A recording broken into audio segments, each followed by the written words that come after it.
Hey everybody, I just wanted to talk a little bit about this diagnostic that we were doing on a Chevrolet HHR today.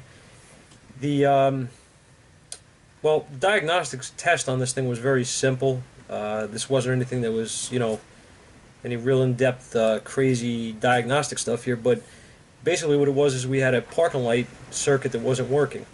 Alright, so the reason I wanted to talk about it a little bit is the video is pretty quick. It's only a couple of minutes, to find and fix it.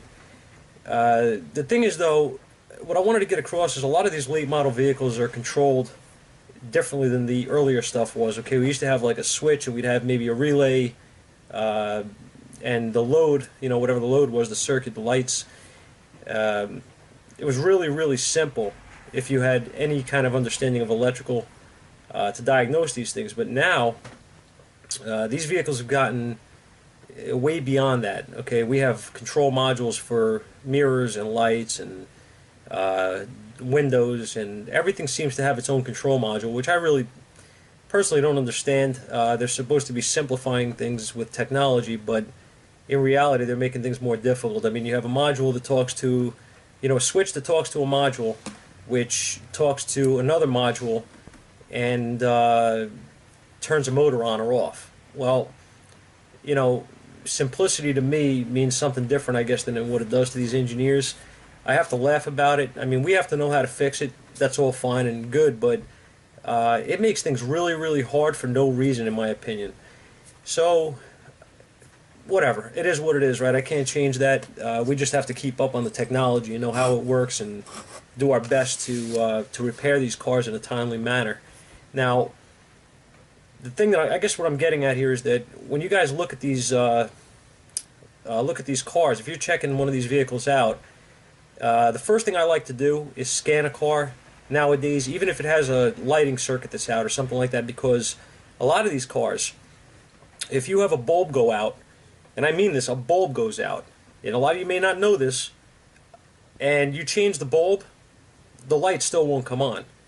And now you'll start saying, well, that doesn't make any sense. How could it be? It's just a light bulb. I know the bulb is bad. Well, what happens is the computer will not allow that light to work until you clear the codes out of it, all right? That's just one example of the engineering that we have today. My opinion is that's really, really, what's the word for it? Stupid. That's the word for it. Because if you have a bulb that's out and you change the bulb, well, why the heck would it not work? Whatever. That's their strategy. I've seen some really ridiculous things, okay, since, I started 20-something years ago in this business, and it's getting more ridiculous every year. But that's really not the point of this video. I'm going off on a tangent here. The point of this video is I wanted to just show some of these guys that, you guys that are out there watching, when you get a car, if you're not strong electrically, okay, even if you are sometimes, I mean, we look at these things sometimes and shake our heads when we get pull a diagram, but the point of the video is that I want to show you how to approach, as in a lot of my videos, I want to show you how to approach testing so that you don't go off track and you don't misdiagnose it. The first thing you should do with any of these newer cars is scan test them. I'm not showing this in the video, but I did scan this truck, and I did not come up with any codes. Strangely enough, I would have expected that I had something. But anyway, I didn't have any codes. Okay, so what we do next is we pull a diagram out, and that's where we're going to start in the video. We're going to look at the diagram and go through it. But I just wanted to go over that. The first thing we're going to do here is we're going to look at a diagram. And I already pulled up a wiring diagram. And what I'm going to do is, I'm going to try to explain how easy it can be if you break this diagram down into just the portion that you're trying to fix. Okay, don't look at the entire thing, because these diagrams are a little bit insane for just a lighting problem. You know what I mean? You have a lot of stuff going on here, and it looks really, really overwhelming. The way this works, if you break it down simply, is you have a headlight switch, or a turn signal multifunction switch as they call it here. It also works the parking lights, okay, and the headlights. So you have a ground, right? You see the splice point here, right, to the ground. All right. It's also going to the hazard switch. We don't care about this though. We only care about what's working the parking lights right here. In order for these parking lights to work, what has to happen? What you have to ask yourself in every situation is what has to happen to put these lights on? What do you need? You need power, you need ground, right? How does it get to the lights to make it work? So we're going to look here, and as you see, you have a ground input to the switch. That's constant. Okay, this is grounded to the end of the dashboard, it says here, behind left side of dash. So this is your constant ground here. This, when you turn the switch to parking lights, connects the ground to here.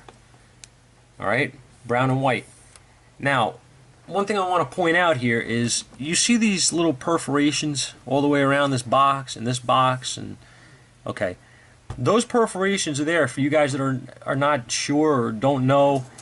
They're there to show you that this is not the entire unit.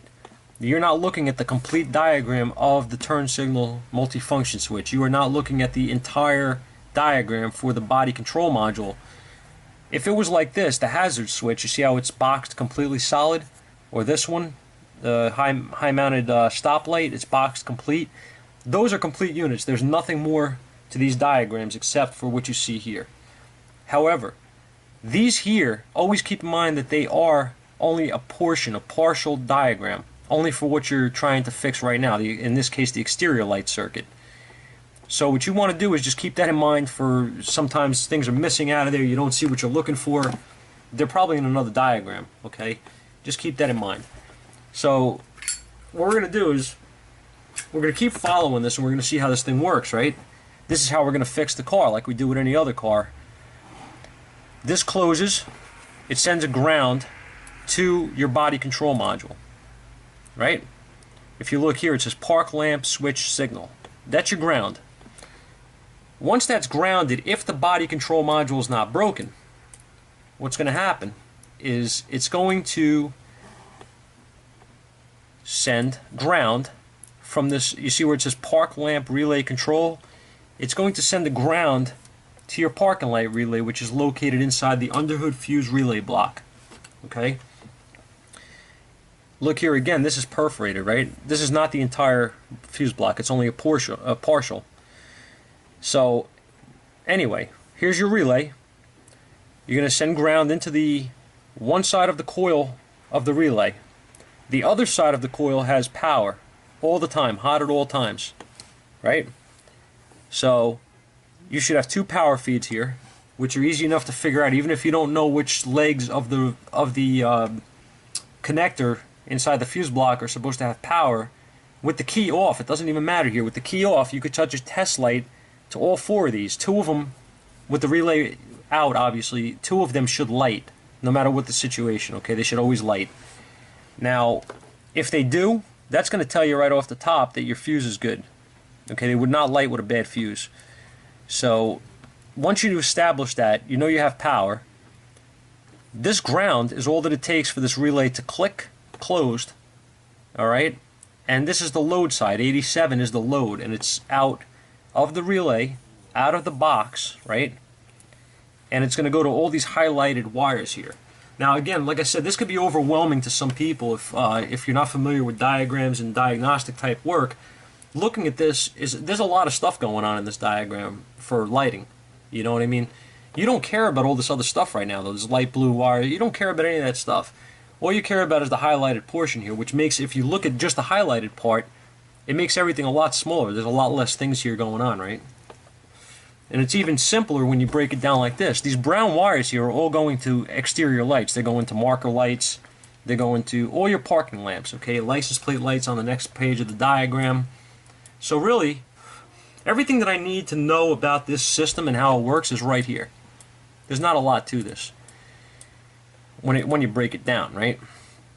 What I want to know is, do I have power here when I turn the parking lights on? I don't. I obviously don't, because I have no parking lamps. So where's my problem, right? Well, I already established I have power feeds here. I checked them, and you're going to see in the video, we're going to check with the test light. We have two power feeds. Once we do that, this was a relatively easy diagnosis for me because when I pulled the relay, I could hear it click. So when I broke the connection on the relay, this was, in other words, when I had the lights on, this was closed because it was actually working. But something in here is broke on this in this situation. Something inside. What did I just do? Whoops. Okay, I don't know what that was. Anyway, something inside here between this part where the switch closes is broken. Okay, it's not working. You can actually hear the contact clicking, but it's not actually making a connection to close this circuit. Okay, that's where the problem was. I'm kind of skipping ahead here, but I don't know how else to explain this so you guys will understand, you know, where I'm going here. Anyway, when I disconnected it, and you know, keep an eye on things, like, you know, listen to things. You know what I mean? It tells a story if you listen. When I heard this thing click, I said, okay. I said, so this relay is actually working. So my thoughts were, I either have a bad relay or I have a broken wire inside the junction box here, inside the fuse box. That's not uncommon, guys. Don't laugh. That happens a lot, okay? And you would have to, well, you have options, obviously. I mean, depending on what the customer wants to do. If you wanted to run an external relay and cut the wiring and, you know, splice new wires in and do it that way, you can do that, or you'd be changing the fuse block. There's really no other options here. That's where you're at when that's broke. So this is something I've seen a lot. The wires inside the board break. You know, if it's a circuit board or what have you, they will break or corrode or whatever, and you won't have a connection after the relay.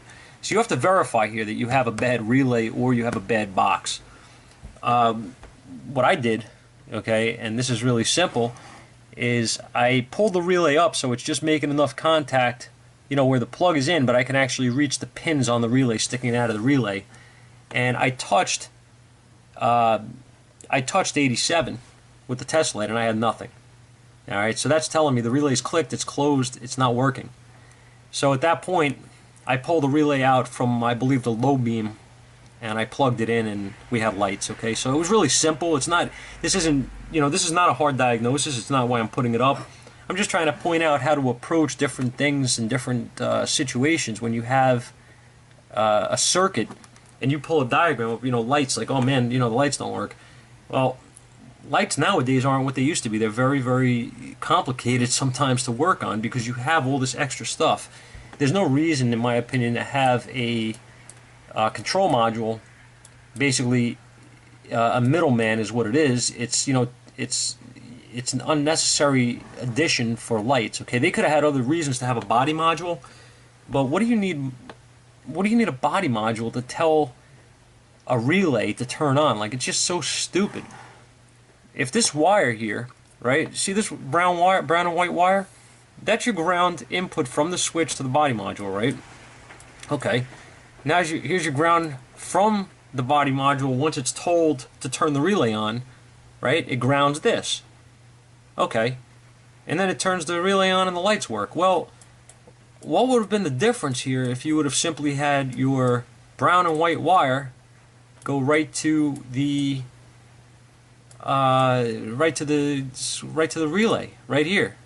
You know what I'm saying? You wouldn't have it would work the same, and you wouldn't have this $600 middleman here. I guess they did it for the auto lights, I guess. I mean, but whatever. You know what I mean? If you get in the car and it's dark out and you don't know to turn your lights on, maybe you should give up driving. I don't know. Whatever. Maybe I'm old-fashioned. I just think it's unnecessary for a lot of reasons, and it causes a lot of aggravation for people for nothing, and expense. More than anything else, it causes expense that's unnecessary. But that's just one guy's opinion, right? Anyway, this is how they work. We have to know it. This is what we do. So we try to do the best we can to fix it. But I'm trying to get something across to the guys that are new, maybe. You know what I mean? That are just breaking into the field, or guys that just want to do it themselves. You know, test the car in their own garage at home. When you look at one of these diagrams, whether you have a Chilton manual or you have whatever, these diagrams today they're scary, man. You look at this stuff and it's like, I just want to know how to fix my parking lights, and you see all this crap here that's like, wow, you know, like there's a lot going on. Break it down into the simplest way possible. Look at your load, look at where the load is coming from. You know what I'm saying? Like the wires are coming from here for the load, and you have a relay. So what makes the relay work? You know, I mean, this is like basic electrical, right? It's a 4-wire relay. It's really simple.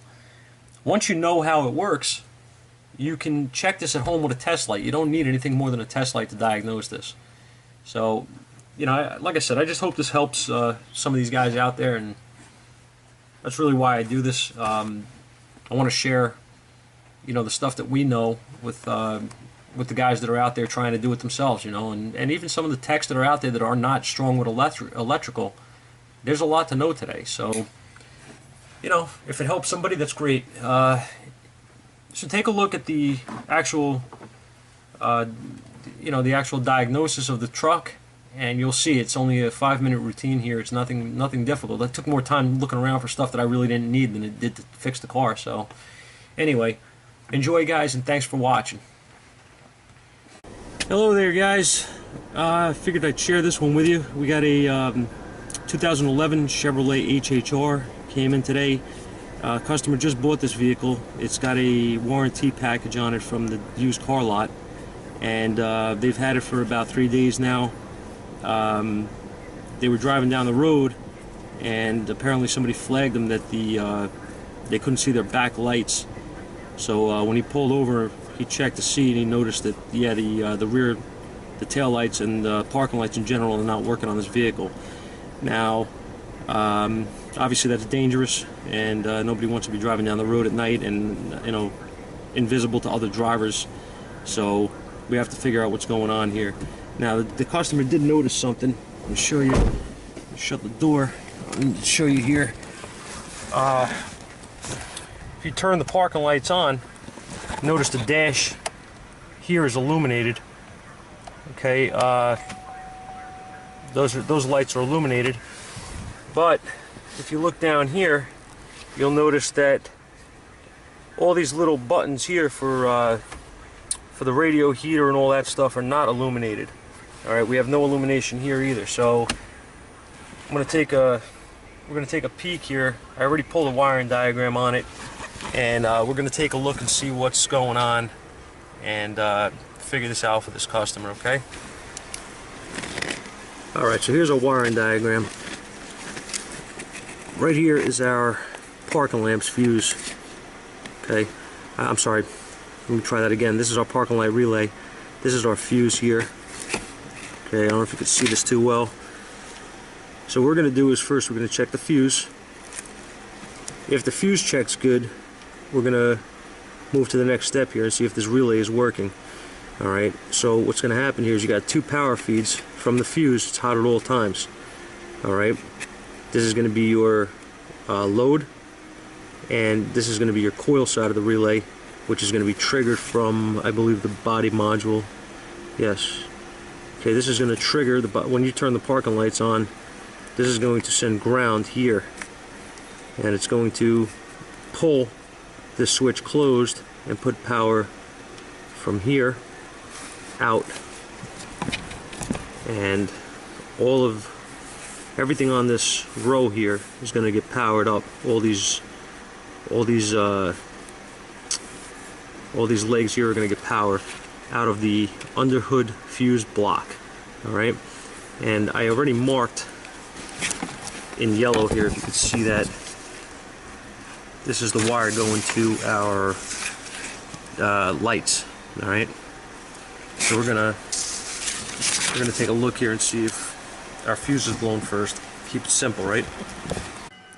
Alright, underneath our cover we have a 69 is our parking light fuse. You can see that. And right next to that, 68 is the parking lamps relay. So here we go, 69 and 68. So we get a test light, make sure it works, and across our fuse we have power. Alright.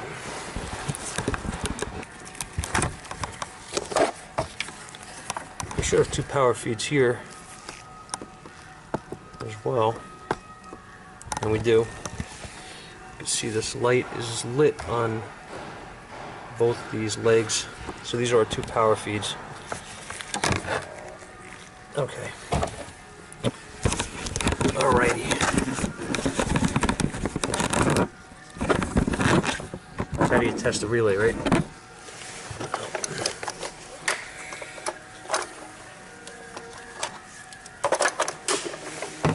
Easy way to do it. One of these.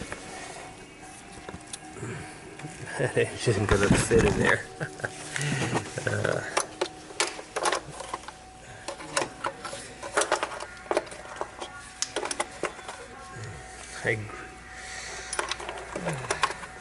Well, okay, so what's the next easiest way to do this?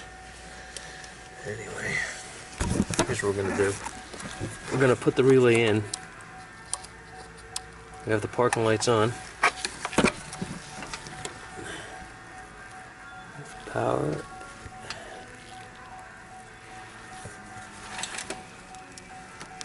don't know if you could hear that. I heard this thing click.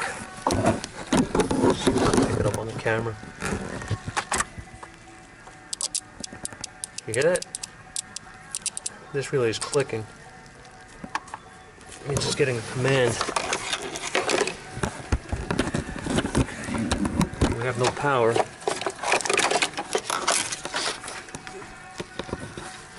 We have no power at the other side, even though it's getting a command. You know what that tells us? It tells us, let's pull out the headlight relay. And, oh, look at that.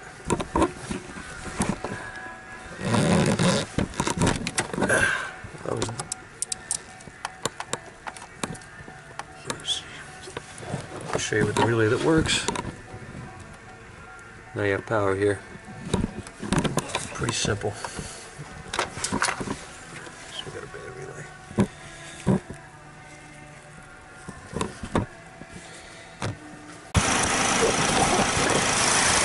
Alright, so we got our new relay in. And lights are on.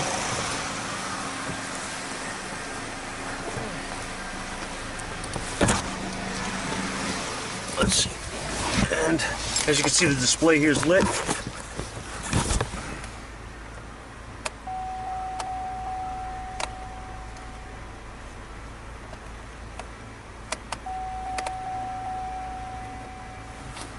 And that's that. That was a simple fix. So, luckily for their, well, actually not luckily, I guess our customer really doesn't care because the insurance is paying for it, but it's, either way, it's a simple fix, so it's good.